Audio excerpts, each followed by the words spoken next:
Hey, welcome back to my channel. Today I'm going to show you how I revamped some of my old ISEE Kinky Curly Mongolian hair. I do believe I had two 16 inches. I'm not sure.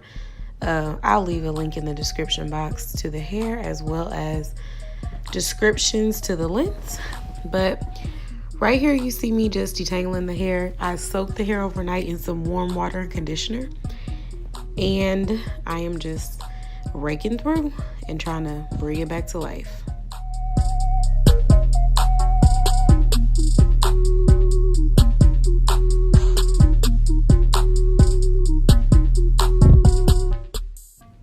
Now, as you're watching me do this, I will say that this is either my second or third install. I honestly can't remember, but the hair has been colored. I dyed the hair black. Actually, I think it's blue black, so it will match my hair, because when I wear this type of hair, I usually sew it in and have a leave out to make it blend. All right, now after all that work I put in, I'm just showing you guys how much hair shed. And also keep in mind, this hair has been in a Ziploc bag for over a month, and I don't believe I detangle it before I put it back in there. But anyways, I'm just showing you the materials that I used. I went ahead and threaded my needles, stuck them in the side of my chair. I am using my wig cap. I actually use the mesh make your own wig cap, some thread, some scissors, Parker J's Magic Mane Oil, Parker J's Coco Cream, as well as my aloe vera spray. And there's my needles, and there's my hair. So right here, I am adding Parker J's Magic Mane Oil to my scalp. This is not the container it comes in. I pour it in there, and then I apply it to my hair with the dropper. And I'm just rubbing it through. I did some straight back braids, just something simple, quick and easy, and very minimal leave out across the front. I'm also applying my Parker J's Coco Cream to my braids. I always add this to my hair. It's a great leave-in conditioner. Keeps my hair moisturized and soft. And now I'm applying the make your own wig cap, but I'm also using the mesh one, guys. That way I can breathe just a little bit, but this is my shortcut because I don't have time to be sewing on a net. All right, when I start my sewing, I always go through the first two tracks in the corner, and then I just start sewing away. I go through the loop and I pull. I know it looks like I'm spinning the thread around, but I'm not. I'm just actually just trying to make sure that I pull it all through. I keep it very simple with my sewing method, traditional. And I just flip over all of the tracks, except when I get to the top. I do believe in cutting the tracks because I prefer my hair to lay very flat at the top.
Alright, right here you'll see my husband helping me. I'm just trying to cut the band from the back of my head. I really couldn't see back there.